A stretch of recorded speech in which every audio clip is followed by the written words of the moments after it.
बिस्मिल्लाहिर्रहमानिर्रहीम वस्सलातु वस्सलामु अला सय्यिदिल अंबिया'i वल मुरसलीन। सो स्टूडेंट्स, आज हम लोग डिस्कस करने जा रहे हैं जी test number 2 unit 3 biological molecules, जो कि कल आप लोगों का व्हाट्सएप ग्रुप के अंदर मैंने टेस्ट लिया था। तो उसकी आंसर की जी मैं आप लोगों के साथ डिस्कस करूंगा। तो कंप्लीट आप लोगों की डिस्कशन होगी इसमें, इसलिए टेल एंड में सर अटैच रहिएगा ताकि आपको सारे आंसर्स बिल्कुल सही पता चल सकें और आपके कॉन्सेप्ट्स क्लियर हो सकें। और उससे पहले जिन बच्चों ने अभी तक ये टेस्ट सेशन ज्वाइन नहीं किया और इवन व्हाट्सएप ग्रुप ज्वाइन नहीं किया, तो उनके लिए दोबारा से मैं बता दूं बच्चों, ये फ्री ऑफ कास्ट मैं टेस्ट सेशन कंडक्ट कर रहा हूं इन व्हाट्सएप ग्रुप। और उसके बाद फिर आप लोग इसको फ्री ऑफ कॉस्ट ज्वाइन कर सकते हैं, separate for male and female. तो आपको करना क्या है जी, चैनल को सब्सक्राइब करके स्क्रीनशॉट लेना है, अपने नाम और अपने शहर के नाम के साथ मेरे व्हाट्सएप नंबर पर मुझे शेयर कर देना है, जो मैं दोबारा से दोहरा देता हूँ, पिछली प्रीवियस वीडियोस में भी मैं बता चुका हूँ। +923466139239 या 034661399239। तो आप इस व्हाट्सएप नंबर पर मुझे अपना डाटा सेंड कर दें, तो बीइंग अ सब्सक्राइबर मैं आपको फ्री ऑफ कॉस्ट अपने व्हाट्सएप ग्रुप में ज्वाइन कर लूंगा। तो हम चलते हैं जी आज की डिस्कशन की तरफ। The most abundant organic molecules in cell, question number 1। तो इसका आंसर सिंपल है जी, प्रोटीन्स। इसमें सम टाइम क्या होता है कि आप लोग जल्दी से आंसर देते हैं और वाटर की तरफ चले जाते हैं। बच्चों, आप लोगों ने स्टेटमेंट पूरी पढ़नी है, ऑप्शंस को 2 दफा पढ़ना है और फिर आंसर देना है, तो इंशाल्लाह आपका आंसर गलत नहीं होगा। तो मोस्ट अबंडेंट पढ़ते ही आपने आंसर नहीं दे देना, क्योंकि most abundant inorganic molecule water है, चाहे नेचर की बात करें चाहे सेल की बात करें। लेकिन अगर in case most abundant organic compound in nature पूछा गया तो कार्बोहाइड्रेट्स में से जैसे कि सेलुलोज, और अगर most abundant organic compound in cell पूछा गया और ये ड्राई वेट का 50% होती हैं प्रोटीन्स, वैसे ये 15 to 18% होती हैं टोटल, और ड्राई वेट का ये 15% होती हैं। तो इसी वजह से जी ये 50%, तो इसलिए मोस्ट अबंडेंट ऑर्गेनिक कंपाउंड कौन है इन सेल, वो प्रोटीन्स है। ओके, क्वेश्चन नंबर 2 की तरफ चलते हैं। Number 2, the literal meaning of carbohydrates is. अब इसमें भी अगेन जल्दी में आप आंसर देंगे तो गलत होगा। बेसिकली बच्चों, आप लोगों को मालूम है कि जो डेल्टा ऑप्शन पे लिखा हुआ है पॉलीहाइड्रोक्सी एल्डिहाइड और ketones, that is the chemical definition of the carbohydrates, not the literal meaning. Literal meaning आपको नाम में ही पता चल रहा है, कार्बोहाइड्रेट्स, यानी कि ये हाइड्रेटेड कार्बन्स कहलाते हैं। बिकॉज कि हाइड्रेटेड कार्बन्स, वाई, बिकॉज इनके अंदर जो रेशो होती है हाइड्रोजन और ऑक्सीजन की वो सेम होती है एज इन वाटर। तो इसी वजह से इनका वाटर के साथ ये स्पेशल रिलेशनशिप है, जिसकी वजह से हम इनको हाइड्रेटेड कार्बन्स कहेंगे। जो अल्फा भी लिखा हुआ है हाइड्रोकार्बन्स, क्यों आंसर नहीं हो सकता? बिकॉज कि हाइड्रोकार्बन्स उनको बोलते हैं जिसमें सिर्फ कार्बन और हाइड्रोजन होती है, while in case of carbohydrates उसमें ऑक्सीजन भी मौजूद है। अब इसी तरह से आप लोग जल्दी में शुगर भी आंसर दे सकते थे। एक और चीज इनमें रख लें कि शुगर्स बेसिकली सेक्राइड्स को बोलते हैं। कार्बोहाइड्रेट्स और सेक्राइड्स एक ही चीज के दो नाम जरूर हैं, बट ये अलग वर्ड है, वो अलग वर्ड है। और शुगर जो है वो हम जब बोलते हैं वर्ड, तो वो सिर्फ मोनोसेक्राइड्स के लिए ज्यादा यूज होता है। जैसे जैसे टेस्ट कम होता जाएगा या खत्म होता जाएगा तो फिर उनको शुगर्स कहना बंद कर देंगे। दैट्स वाई पॉलीसेक्राइड्स जो हैं they are made up of sugars, but polysaccharides are not sugars. तो सारे कार्बोहाइड्रेट्स शुगर्स नहीं होते, यानी जिनका स्वीट टेस्ट होता है और वो मोनोसेक्राइड्स होते हैं या फिर डाइसेक्राइड्स होते हैं, उनको किसी हद तक हम शुगर्स कह सकते हैं। लेकिन उससे आगे चले जाएंगे तो फिर ये शुगर उनके लिए नहीं वर्ड बोला जाएगा। Next one, number 3, in carbohydrates ratio of hydrogen oxygen is always same as in water, जैसे अभी मैंने आपको बताया। लेकिन कौन से वाले कार्बोहाइड्रेट में ये रेशियो वो वाली नहीं है, यानी कि एक्सेप्शंस आर ऑलवेज देयर। और वो चार्ली ऑप्शन आंसर है जी, डीऑक्सीराइबोस, बिकॉज उसका फॉर्मूला मैंने साथ लिख दिया है, C5H10O4। तो डेफिनेटली इसमें एक ऑक्सीजन कम है। राइबोस के अंदर C5H10O5 होता है, जबकि डीऑक्सी राइबोस को डीऑक्सी राइबोस कहते हैं इस वजह से हैं क्योंकि उसमें एक ऑक्सीजन कम हो जाती है। इसलिए अब इसमें देखें, अब हाइड्रोजन ऑक्सीजन की रेशो वो नहीं है, यानी कि 2:1 जिसको बोलते हैं, जो कि वाटर में होती है। तो इसलिए इसका आंसर था जी चार्ली। बाकी मिल्क शुगर जो है वो लैक्टोज का नाम है, माल्ट शुगर जो है वो माल्टोज का नाम है। तो इन सब के अंदर सेम ऐसा ही है कि जैसे वाटर के अंदर रेशो होती है। नंबर 4, ग्लूकोज और फ्रुक्टोज क्या है नहीं, आपस में आइसोमर्स हैं। अब ये जो बीटा ऑप्शन पे लिखा हुआ है एपीमर्स, एपीमर्स किनको कहते हैं? जिनमें सिर्फ एक कार्बन की अरेंजमेंट का डिफरेंस होता है, यानी कार्बन के साथ जो हाइड्रोजन और हाइड्रोक्सल होते हैं, अगर उनकी अरेंजमेंट सेम ना हो और किसी एक कार्बन की, तो फिर हम उसको एपीमर्स भी कहेंगे, आइसोमर्स भी कहेंगे। लेकिन अगर एक से ज्यादा कार्बन्स की अरेंजमेंट डिफरेंट है तो फिर उनको आइसोमर्स तो कह सकते हैं, एपीमर्स नहीं कह सकते। जैसे कि आप लोगों को दोनों का फॉर्मूला आप दिखाई दे रहा है, अगर आप देखेंगे तो ऑलमोस्ट तकरीबन सेम चलता आ रहा है। लेकिन अगर इन केस आप लोग फर्स्ट कार्बन देखेंगे तो वहां पर इधर एल्डिहाइड है ग्लूकोज के केस में, फ्रुक्टोज के केस में कीटोन होता है सेकंड नंबर पर, और वन पर एल्डिहाइड नहीं होता। इसका मतलब 1 कार्बन भी डिफरेंट है और 2 कार्बन भी डिफरेंट है, तो 2 कार्बन डिफरेंट हो गई। तो मैंने अभी आपको बताया कि जब एक ही कार्बन का डिफरेंस हो, तो वो अभी अगले क्वेश्चन में बात आएगी, तो फिर उसको हम एपीमर कहते हैं। अदरवाइज वो आइसोमर जरूर है लेकिन एपीमर्स नहीं है। तो इसका आंसर था अल्फा। नंबर 5, लैक्टोज और ग्लूकोज। अब ये देखें, ये आइसोमर्स भी हैं और एपीमर्स भी हैं। एपीमर्स अभी मैंने आपको बताया जिनका सिर्फ एक कार्बन की वजह से डिफरेंस होता है। अब अगर इन केस आप देखेंगे ग्लूकोज के अंदर जो नंबर 4 कार्बन है वहां पर अरेंजमेंट अगर इन केस आप देखें तो हाइड्रोक्सल राइट पर है, हाइड्रोजन लेफ्ट पर है, और ग्लैक्टोज के केस में नंबर 4 पर हाइड्रोक्सल लेफ्ट पर है ये और हाइड्रोजन राइट पर है। तो इसका मतलब एक कार्बन डिफरेंट कौन सी है, C4। तो इसलिए ये एक दूसरे के C4 आइसोमर्स एपीमर्स है, आइसोमर्स भी हैं और एपीमर्स भी हैं। और मेनोज भी एक 6 कार्बन शुगर है, लेकिन मेनोज का डिफरेंस है नंबर 2 कार्बन से। अगर आप ग्लूकोज के साथ इसको कंपेयर करेंगे तो नंबर 2 कार्बन का डिफरेंस है, तो that's why mannose is the C2 epimer and galactose is the C4 epimer of the glucose. तो इसका आंसर था delta option C4 epimers. Number 6, which of the following is a disaccharide. ये सारे ही disaccharides हैं। Cane sugar हम कहते हैं sucrose को, मिल्क शुगर लैक्टोज को, टेबल शुगर बी सुक्रोज को हम कहते हैं। तो इसलिए ये सारे ही डाइसेक्राइड्स हैं, all of these. Number 7, maltose और सुक्रोज क्या रेड्यूसिंग और नॉन रेड्यूसिंग है? यस, माल्टोज एक रेड्यूसिंग शुगर है, सुक्रोज नॉन रेड्यूसिंग शुगर है।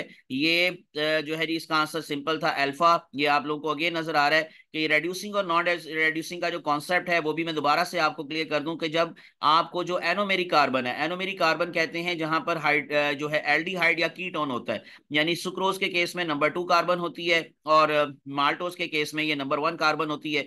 तो माल्टोज के केस में देखें जो हमारे पास है, यानी कि इसका मतलब इन अदर वर्ड्स ये जो पहली कार्बन है उसमें आप लोगों को देख नजर आ रहा है कि ये इसका जो एल्डिहाइड होता है ये फ्री है इन केस ऑफ माल्टोज। और अगर आप बात करेंगे जी सुक्रोज तो उसकी नंबर 2, क्योंकि ये कार्बन जो है वो फ्रुक्टोज की नंबर 2 और ग्लूकोज की 1 आपस में जुड़ गई तो दोनों ही फ्री नहीं रही, तो इसी वजह से ये नॉन रेड्यूसिंग शुगर हो जाएगी। तो इसी वजह से हम इसको कहेंगे जी reducing and non reducing sugar respectively. Number 8, sucrose is formed by condensation. ये जब आप फ्रुक्टोज और ग्लूकोज का आपस में रिएक्शन देखते हैं, ये जो मैंने नीचे दिखाया हुआ है, एक वाटर मालिक्यूल रिलीज होता है और वाटर के मालिक्यूल के रिलीज होने को या तो हम कहते हैं डिहाइड्रेशन सिंथेसिस या फिर इसको कहते हैं कंडेंसेशन। तो फिर कंडेंसेशन की वजह से ये दोनों आपस में जुड़ी, जो इसमें एक बॉन्ड बना वो बना alpha 1 2 glycosidic bond. Charlie option पे लिखा हुआ था 1 4, तो वो नहीं था।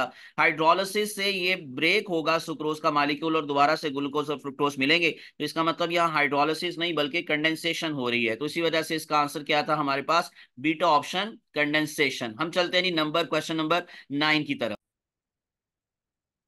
चलें जी बिस्मिल्लाहिर्रहमानिर्रहीम। हम चलते हैं दोबारा से जी नंबर 9 पर। All of the followings are lipids except pectin. Pectin जो है जी वो आपको मालूम है कि पॉलीसेकेराइड है, कार्बोहाइड्रेट है, तो इसी वजह से इसका आंसर था बीटा ऑप्शन। बाकी स्टीरॉइड्स, ट्राइग्लिसराइड्स और लेसिथिन सारे लिपिड्स हैं। Number 10, which of the following is not the part of structure of phosphatidic acid. तो नाइट्रोजनस बेस जब अटैच हो जाएगी तो वो फॉस्फोलिपिड बन जाएगा। तो नाइट्रोजनस फेस बेस के बगैर क्या है वो फॉस्फेटिडिक एसिड है, उसमें 2 फैटी एसिड्स होते हैं, एक ग्लिसरोल यानी कि अल्कोहल का मालिक्यूल होता है, साथ फॉस्फेट ग्रुप भी होता है, बट नाइट्रोजनस बेस नहीं होती फॉस्फेटिडिक एसिड में, और यही डिफरेंस होता है फॉस्फेटिडिक एसिड और फॉस्फोलिपिड का।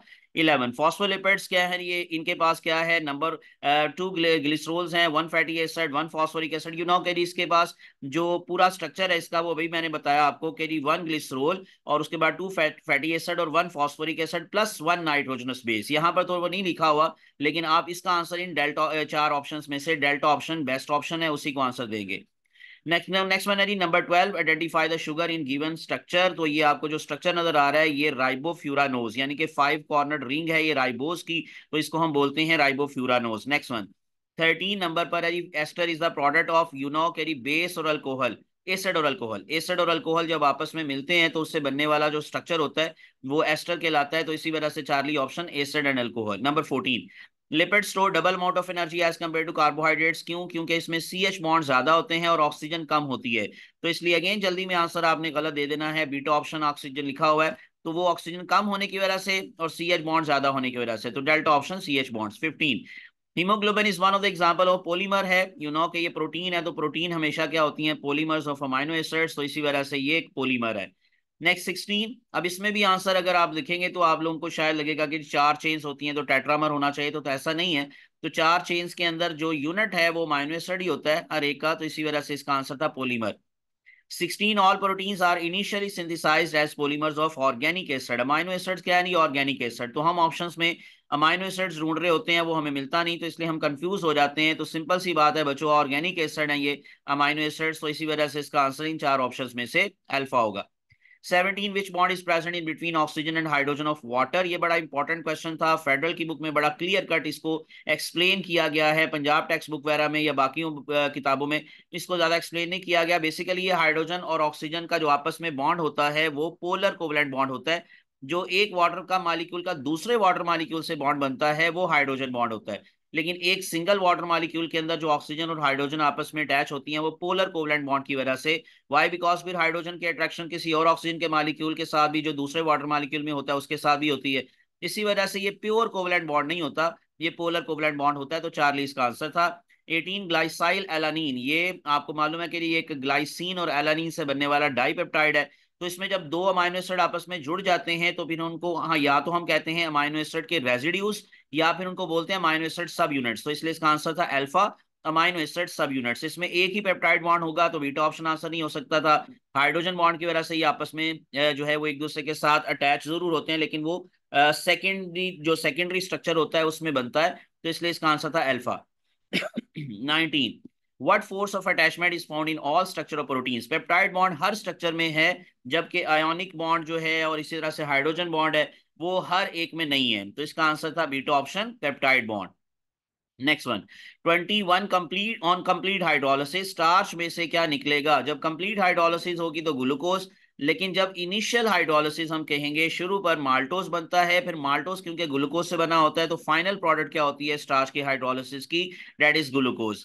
21, which one is least abundant type of RNA, यानी सबसे कम अमाउंट में कौन है messenger RNA? 3 to 4% of the total RNA, और सबसे ज्यादा कौन है, मोस्ट अबंडेंट कौन है? वो राइबोसोमल आरएनए है, 80% होता है ये टोटल आरएनए का। तो इसलिए इसका आंसर था जी Charlie messenger RNA. 22, when two polypeptide chains are arranged side by side, जब ये साइड बाय साइड, ये नीचे मैंने अब आप लोगों को फिगर दिखाई हुई है, ये बीटा चेन का आपको व्यू नजर आ रहा है। तो बीटा चेन के अंदर दो चेन साइड बाय साइड होती हैं और उनके दरमियान में ये हाइड्रोजन बॉन्ड की वजह से ये पैरेलल अरेंजमेंट आपको दिखाई देती है। तो इसको फिर हम लोग बोलते हैं बीटा प्लेटेड शीट, जो कि सेकेंडरी स्ट्रक्चर में आता है। 23, 1 pentose sugar, 1 nitrogenous base, 3 phosphate. अब ये 3 फॉस्फेट लिखकर आपको लालच दी गई कि आप लोग ट्राई की तरफ जाएं, आप ट्राई पेप्टाइड, ट्राई न्यूक्लियोटाइड इस तरह का आंसर दें। लेकिन कि एक न्यूक्लियोटाइड में एक फॉस्फेट भी हो सकता है, दो भी हो सकते हैं, तीन भी हो सकते हैं, लाइक एटीपी है तो उसके अंदर कि 3 फॉस्फेट मौजूद हैं, बट वो सिंगल न्यूक्लियोटाइड है। तो इसलिए इसका आंसर था beta, single nucleotide. 24, how many peptide bonds are present in insulin protein? अब इंसुलिन प्रोटीन का स्ट्रक्चर भी मैंने नीचे दिखाया हुआ है। दो चेन्स हैं, के जी, दोनों चेन्स में आपस में जो आपस में अट्रैक्शन है वो डाइसल्फाइड ब्रिज की वजह से होती है। ये भी बच्चे पूछ रहे थे कि डाइसल्फाइड सर अमाइनो एसिड्स के दरमियान में तो पेप्टाइड बॉन्ड होता है। बच्चों, पेप्टाइड बॉन्ड से चेन बनती है, लेकिन जब इन्होंने एक चेन को दूसरे चेन के साथ आपस में ये अटैच होना हो तो फिर डाइसल्फाइड ब्रिज, वो कि सिस्टीन अमाइनो एसिड्स के दरमियान में मोस्टली आपको दिखाई देता है। और इवन वो एक चेन के सिस्टीन और उसी चेन के दूसरे सिस्टीन के दरमियान में भी ये बन सकता है, जैसे कि आपको यहाँ दिखाई दे रहा है। ये जो नंबर 6 अमाइनो एसिड है ये नंबर 11 के साथ डाइसल्फाइड ब्रिज बना रहा है और ये सिस्टीन के दरमियान में है। तो अब एक चेन दूसरी चेन के साथ अटैच होगी डाइसल्फाइड ब्रिज की वजह से, लेकिन एक चेन में क्योंकि 21 अमाइनो एसिड है तो इसलिए पेप्टाइड बॉन्ड एक कम होता है। या जारी बात है कि दो अमाइनो एसिड्स के दरमियान में सिंगल पेप्टाइड बॉन्ड, तो फिर 21 के दरमियान में 20 जो है वो पेप्टाइड बॉन्ड्स होंगे। और दूसरी चेन में क्योंकि 30 अमाइनो एसिड्स होते हैं और उनमें फिर आप लोगों को मालूम है कि 29 पेप्टाइड बॉन्ड होंगे। तो जब हम 20 को 29 पे इसके साथ प्लस करेंगे तो आंसर आएगा बीटा ऑप्शन 49। तो समटाइम क्या होता है कि जल्दी में हम अगेन वही बात करी, 51 अमाइनो एसिड्स हैं टोटल, तो शायद पेप्टाइड बॉन्ड एक कम करके 50 होंगे। तो ऐसा नहीं है, जब चेन ज्यादा होंगी तो हर चेन का हमने अलग अलग कैलकुलेशन करना है। तो एक चेन के अंदर 21 है तो उसमें 20, और दूसरी चेन के अंदर 30 है तो 29, तो फिर टोटल पेप्टाइड बॉन्ड्स की तादाद 49 हो गई। Beta option is the answer. Next one, 25, in nucleoside nitrogenous base is attach eight which carbon of the sugar? ये याद रखने, कार्बन 1 पर हमेशा नाइट्रोजनस बेस अटैच होती है, नंबर 5 पर जो है वो फॉस्फेट अटैच होता है। लेकिन जब एक न्यूक्लियोटाइड किसी दूसरे न्यूक्लियोटाइड के साथ जुड़ता है तो नंबर 3 पर भी फॉस्फेट आपको दरमियान में दिखाई देता है, यानी कि एक 5 और एक 3 आपस में मिलते हैं फॉस्फोडाइस्टर लिंकेज की वजह से। अभी आंसर क्या था? कार्बन 1। तो डेफिनेटली जो नंबर 1 कार्बन है जी वो नाइट्रोजनस बेस को अपने साथ अटैच करेगी और न्यूक्लियोसाइड बनेगा। ठीक है। 26, मेटाबॉलिज्म इज रेगुलेटेड बाय, तो ये हार्मोनल प्रोटीन्स यानी हार्मोन्स जो होते हैं वो रेगुलेट करते हैं, एंजाइम्स जो होते हैं वो कंट्रोल करते हैं। तो यहाँ पर रेगुलेटेड लिखा हुआ है तो इसलिए इसका आंसर था बीटा। जबकि अगेन डेल्टा ऑप्शन पर एंजाइमेटिक लिखा हुआ है तो कुछ बच्चे शायद ये आंसर दे दें, लेकिन एंजाइम्स कंट्रोल करते हैं और हार्मोन्स रेगुलेट करते हैं। 27, minerals come under the heading of inorganic molecules हैं, ये पॉलीमर्स नहीं है क्योंकि ये माइक्रो मॉलिक्यूल्स में आते हैं, मैक्रो हो नहीं सकते, और ऑर्गेनिक नहीं होते। मिनरल आइंस जो होते हैं वो सारे के सारे इनऑर्गेनिक आइंस होते हैं। 28, all of the followings are fundamental organic molecules of the living things except water. तो ये सारी की सारी चीजें जो हैं वो ऑर्गेनिक हैं ये सारी, यानी कि आप लोगों को सिर्फ ये पूछा गया था कि इनमें से ऑर्गेनिक कौन नहीं है। तो इसका आंसर था अल्फा, बाकी सारी चीजें ऑर्गेनिक है। 29 which of the following are found in cytoskeleton, you know कि माइक्रोट्यूब्यूल्स, माइक्रो फिलामेंट्स, ये सारे प्रोटीन्स के बने होते हैं। ट्यूबुलिन प्रोटीन होती है माइक्रोट्यूब्यूल्स में, इस तरह से एक्टिन मायोसिन होती है माइक्रोफिलामेंट्स में। तो आंसर था Charlie option proteins. 30 all of the followings are present in cellular membrane, सवाए न्यूक्लिक एसिड के। कार्बोहाइड्रेट्स भी होते हैं ग्लाइकोप्रोटीन ग्लाइकोलिपिड की फॉर्म में, देन प्रोटीन्स भी हैं, लिपिड्स भी हैं। न्यूक्लिक एसिड आपको प्लाज्मा मेम्ब्रेन में या सेल मेम्ब्रेन में नहीं मिलेगा। 31 The specific heat capacity of water can be defined as the number of calories required to raise the temperature। अब आपकी बुक में लिखा हुआ है from 15 to 16, तो नो डाउट जी ये 15 से 16 तक करने के लिए जो हीट रिक्वायर है उसको स्पेसिफिक हीट कैपेसिटी कहेंगे। लेकिन ये कितना बना, ये 1 डिग्री सेल्सियस बना, तो अप टू 1 डिग्री सेल्सियस। तो इसका आंसर था डेल्टा 1 डिग्री सेल्सियस। इसमें भी अगेन आपको लालच दिया गया था, 15 वाला भी 16 वाला भी। तो आप इसका आंसर 15 टू 16 के दरमियान में 1 डिग्री सेल्सियस का डिफरेंस है, तो इसलिए इसका आंसर था delta. 32 water flows freely due to, ये अगेन फेडरल की बुक में एक सारी इंफॉर्मेशन मौजूद है। कोहेयन, टेंशन, एडहेयन, ये बल्कि एडहेयन और कोहेयन का जो कॉन्सेप्ट है वो आप लोगों के सिलेबस में बकायदा लिखा हुआ है। डेंसिटी का कॉन्सेप्ट आपको होना चाहिए, पोलैरिटी का कॉन्सेप्ट आपको होना चाहिए, इस तरह से आयोनाइजेशन का होना चाहिए। ये सारी प्रॉपर्टीज हैं वाटर की। तो वाटर फ्लो करता है कोहेयन की वजह से, यू नो के वाटर कॉलम बनता है और उसमें वाटर के मॉलिक्यूल्स आपस में इंट्रैक्शन शो करते हैं बिकॉज ऑफ कोहेयन, तो इसी वजह से फिर वो चेन चलती है। Density of ice is less than water, that's why ये फ्लोट करेगी on the surface of water. You know कि बर्फ को जब हम पानी में डालते हैं तो ऊपर ये तैरना शुरू हो जाती है, फ्लोट करती है, और उसकी रीजन क्या होती है कि इसकी डेंसिटी पानी से कम होती है। हालांकि दोनों ही वाटर हैं, लेकिन एक फ्रीजिंग वाटर है, एक फ्रोजन वाटर है और एक लिक्विड वाटर है, तो फिर हम डेंसिटी की बेस पर इनका डिफरेंस देखेंगे। 34 the chemical properties of saccharides depend किस पे करता है, number of hydroxyl group, yes उस पे भी करती है ये चीज। प्रेजेंस और एब्सेंस ऑफ CHO ग्रुप, यानी कि एल्डो एल्डो और कीटो शुगर का डिफरेंस भी यही है कि एक में एल्डिहाइड है और एक में कीटोन है। प्रेजेंस और एब्सेंस ऑफ कीटो ग्रुप, तो ये कीटो ग्रुप एल्डो ग्रुप इन दोनों की बेस पर भी, और फिर डेफिनेटली हाइड्रोक्सिल ग्रुप के नंबर की बेस पर भी, तो इसलिए इसका आंसर था delta all of the above. 35 which is final product of photosynthesis, glucose is the final product of photosynthesis, that's why answer क्या था चार्ली, हेक्सोज। यू नो कि कैल्वन साइकिल के अंदर ट्रायोज बनता है, बट वो कैल्वन साइकिल अभी फाइनल प्रोडक्ट शो नहीं करता, उसके बाद एक प्रोसेस चलता है प्रोडक्ट सिंथेसिस और फिर ग्लूकोज बनती है, तो इसलिए इसका आंसर था charlie, hexose. Which of the following is are isomers of each other, तो फ्रुक्टोज ग्लूकोज ग्लैक्टोज, ये शुरू के क्वेश्चंस में भी मैं आपको सारा एक्सप्लेन कर चुका हूं। ये आइसोमर्स हैं, इनमें से कुछ आपस में एपीमर्स हैं, कुछ आइसोमर्स हैं, तो इसलिए इसका आंसर था बीटा। बाकी आप देखेंगे तो ऑप्शंस के अंदर आपको 5 कार्बन शुगर्स भी नजर आ रही हैं, 6 कार्बन शुगर्स भी नजर आ रही हैं, तो डेफिनेटली वो भी आपस में आइसोमर्स नहीं हो सकते, तो ऑल ऑफ द अबव नहीं हो सकता। 37 glucose molecule is to starch, जिस तरह से स्टार्च की ब्रेडों से ग्लूकोज बनता है, तो सिमिलरली प्रोटीन की ब्रेडों से अमाइनो एसिड्स बनते हैं, तो इसका आंसर था beta and amino acid is to protein. But lipid की जब हम हाइड्रोलिसिस करेंगे तो फैटी एसिड और ग्लिसरॉल मिलेंगे, स्टीरॉयड नहीं मिलेगा। और इस तरह से जब हम पॉलीपेप्टाइड की करेंगे अगेन अमाइनो एसिड्स मिलेंगे, न्यूक्लियोटाइड नहीं मिलेगा। और similarly fat is to glycerol नहीं होना चाहिए था, ग्लिसरॉल टू फैट हो सकता था, तो इसका आंसर था beta option amino acid is to protein. 38 The formed between glucose and fructose to form sucrose, ये पीछे एक्सप्लेन कर चुका हूं मैं, सारा स्ट्रक्चर बता चुका हूं। Alpha 1,2 glycosidic bond, beta option is answer. 39 amylose and amylopectin, ये एक ब्रांच्ड है और एक अनब्रांच्ड है। अमाइलोज अनब्रांच्ड है, अमाइलोपेक्टिन ब्रांच्ड है। इनमें से एक सॉल्युबल है, अमाइलोज सॉल्युबल होता है हॉट वाटर में, और अमाइलोपेक्टिन किसी भी वाटर में सॉल्युबल नहीं होता। लेकिन अभी आपको यहाँ पर जो बॉन्ड का डिफरेंस है वो पूछा गया था, तो अमाइलोपेक्टिन में अल्फा 1,6 ग्लाइकोसिडिक बॉन्ड भी बनता है, जिसकी वजह से ब्रांच बनती है। लेकिन अमाइलोज के अंदर क्योंकि ब्रांचेस नहीं होती, इसलिए 1,6 ग्लाइकोसिडिक बॉन्ड भी नहीं होता, तो इसलिए इसका आंसर था Charlie option. 40 which of the following do polysaccharides and proteins have in common, दोनों में कौन सी चीज कॉमन है, दोनों ही पॉलीमर्स हैं, यानी पॉलीसेकेराइड भी पॉलीमर है, प्रोटीन भी पॉलीमर है। लेकिन क्या ये दोनों अमीनो एसिड्स के बने हुए हैं, नहीं। क्या ये दोनों हाइड्रोफोबिक है, नहीं। और इसी तरह से they are consist of 4 basic kinds of subunits, नहीं। तो इसका आंसर था beta option.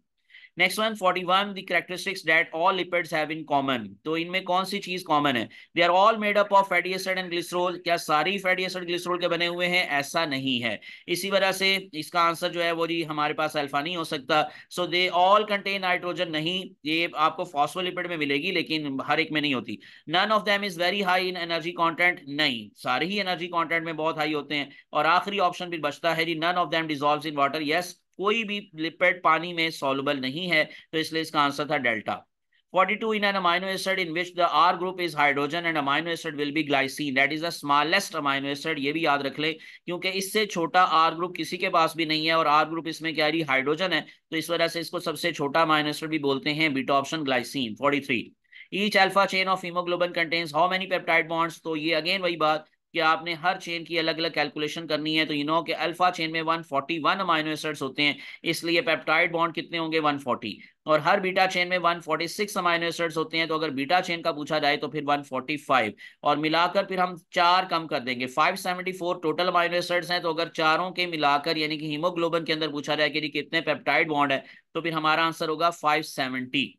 40, which statement about haemoglobin is true, सही बात क्या है, ये मैंने अभी आपको बताया कि इसमें टोटल अमाइनो एसिड्स की तादाद 574 है, इसलिए beta option is the answer, बाकी ऑप्शंस गलत हैं। 45, keratin a protein present in nails hairs exhibit which of the following structure, तो सेकेंडरी स्ट्रक्चर है, फाइब्रस प्रोटीन्स में आती हैं, तो इसलिए इसका आंसर था beta option. 46, amino acids are arrange according to the information present, और मैसेंजर आरएनए के ऊपर क्या होते हैं, कोड्स होते हैं, और उसके अकॉर्डिंग फिर amino acids transfer RNA transfer करता है। तो इसलिए ये सारी इंफॉर्मेशन कहाँ से आती है, मैसेंजर आरएनए से, और वो बेसिकली कहाँ से लेता है, वो डीएनए से लेता है। लेकिन ये जो सी डीएनए लिखा हुआ है ये कंप्लीमेंट्री डीएनए को बोलते हैं, यहाँ से इंफॉर्मेशन नहीं आती। कंप्लीमेंट्री डीएनए तो खुद आरएनए से बनता है, तो इसी वजह से इसका आंसर था alpha. 47, dash arises only when a protein consist of two or more polypeptide chains, तो क्वाटनरी स्ट्रक्चर यानी कि दो से ज्यादा अगर चेन्स हो जाएंगी तो वो कभी भी जो है ना कोई और स्ट्रक्चर में नहीं आएगा। एक और बात सुन ले, प्राइमरी में भी एक से ज्यादा चेन्स हो सकती हैं लेकिन मैक्सिमम दो, सेकेंडरी में भी एक से ज्यादा हो सकती है, टर्शरी में सिर्फ एक ही चेन होती है। और अगर दो से ज्यादा वाली बात हो रही है तो फिर डेफिनेटली क्वाटनरी होगा, नो डाउट के क्वाटनरी में दो भी हो सकती हैं और दो से ज्यादा भी हो सकती हैं। 48, the ratio of purines and pyrimidines and messenger RNA is not 1:1, यानी कि इसका मतलब हाफ हाफ नहीं होते, 50-50 नहीं होते। उसकी वजह, क्योंकि पहली बात तो इसके अंदर डबल स्ट्रैंड नहीं होता, दूसरी बात इसमें अनपेयर्ड ये रहते हैं, और अगर आपको कहीं पर पेयरिंग नजर भी आएगी तो वो ट्रांसफर आरएनए के मॉलिक्यूल्स में, जैसे कि उसके लूप के अंदर आपको पेयरिंग मिल सकती है, उसके स्टेम में पेयरिंग मिल सकती है, बट जो हमारे पास मैसेंजर आरएनए है उसमें कभी भी पेयरिंग नहीं होती, इसी वजह से ये रेशो 50-50 नहीं होती। तो अल्फा इसका आंसर था अनपेयर्ड, यानी इक्वल नहीं होती। 49, विच of the following is the phosphodiester bond, second last question है। ये आप लोगों को मालूम है कि एक न्यूक्लियोटाइड जब दूसरे न्यूक्लियोटाइड के साथ मिलता है तो एक की कार्बन 3 दूसरे की कार्बन 5 दरमियान में फॉस्फेट होता है, इसलिए इसको कहते हैं फॉस्फोडाइएस्टर बॉन्ड, के दो एस्टर बॉन्ड एक ही फॉस्फेट ने बनाए होते हैं। तो इसलिए इसका आंसर था COPOC, यानी कि पी हमेशा दरमियान में होगा, दोनों साइड पर, दोनों कॉर्नर्स पर या दोनों एंड्स पर कार्बन होगी, एक कार्बन 3 और एक कार्बन 5, और ऑक्सीजन की वजह से ये फॉस्फेट के साथ अटैच होती है, दो एस्टर बॉन्ड बनते हैं, तो अल्फा इज द आंसर। इसको SPSB लिखा जा सकता है। लास्ट जो क्वेश्चन था वो चार आपको स्ट्रक्चर दिखाए गए हैं कंफ्यूज करने के लिए, थोड़ा सा जरा टाइम आपका ज्यादा लगे, लेकिन चारों ही न्यूक्लियोसाइड्स हैं। ये चारों देखेंगे तो एक शुगर के साथ एक नाइट्रोजनस बेस जुड़ी हुई है, चाहे वो कोई सी भी हो, चाहे वो थाइमीन हो, एडिनिन हो, गुआनिन हो, साइटोसिन हो, कोई सी भी हो। तो अगर आप देखेंगे तो चारों के अंदर एक शुगर और एक एक बेस है, तो जब शुगर बेस के साथ अटैच होती है तो इसको न्यूक्लियोसाइड कहते हैं। तो आप लोग इसका आंसर क्या देंगे जी, चार्ली ऑप्शन न्यूक्लियोसाइड्स। ये थी आज की डिस्कशन, उम्मीद है कि आप लोगों के काफी पॉइंट्स क्लियर होंगे। इसी तरह से इंशाल्लाह जी टेस्ट नंबर 3 अब आप लोगों का होगा जो है वो परसों, यानी एक दिन छोड़कर। आप लोगों को मालूम है कि टेस्ट हुआ करता है, तो एक दिन छोड़कर एक दिन टेस्ट होगा, बल्कि कल होगा। तो ये इंशाल्लाह जी कल जो है वो आप लोगों का स्केजुअल मैं आपको दोबारा से दिखा देता हूं, क्योंकि जिन बच्चों ने अभी तक ये है टेस्ट सेशन ज्वाइन नहीं किया, मैं उनके लिए दोबारा से जी अब आपको स्केजुअल दिखा रहा हूं कि आप लोग भी जल्दी से जल्दी बच्चों इस ग्रुप को ज्वाइन करें, व्हाट्सएप ग्रुप को ज्वाइन करें, और उसके बाद फिर इस टेस्ट सेशन में शामिल हो जाएं, जो कि आप लोगों की प्रेपरेशन को बेहतर करने के लिए है, फ्री ऑफ कास्ट है। ये आप देख रहे हैं कि अब आज तारीख थी हमारे पास 29, तो आज जो है वो बल्कि ये हमारे पास जो है डिस्कशन हो गई, और उसके बाद फिर जी हमारे पास जो 29 को है जी कल, यानी कि आज के दिन, वो मैं इंशाल्लाह जी आप लोगों को कुछ जो है वो मटेरियल प्रोवाइड कर दूंगा व्हाट्सएप ग्रुप के अंदर, इससे रिलेटेड, एंजाइम से रिलेटेड। तो कल इसका टेस्ट है, 30 तारीख को टेस्ट है यूनिट नंबर 6 एंजाइम्स का। तो जो जो इस टेस्ट सेशन में शामिल होना चाहते हैं वो विदाउट वेस्टिंग टाइम चैनल को सब्सक्राइब करके प्रेस करें बेल आइकॉन, और ये है व्हाट्सएप नंबर जहां पर अपने नाम और अपने शहर के नाम के साथ आपने स्क्रीनशॉट लेकर तो सेंड करना है, +923466139239। कोई कास्ट नहीं है, बिल्कुल फ्री है। तो आप लोग जस्ट जो है आप सब्सक्राइब करके चैनल को इस व्हाट्सएप ग्रुप के अंदर शामिल हो और इस टेस्ट सेशन का हिस्सा बन जाए। मुझे अपनी दुआ में याद रखिएगा। अल्लाह आप सबका हामी नासिर हो। अल्लाह हाफिज।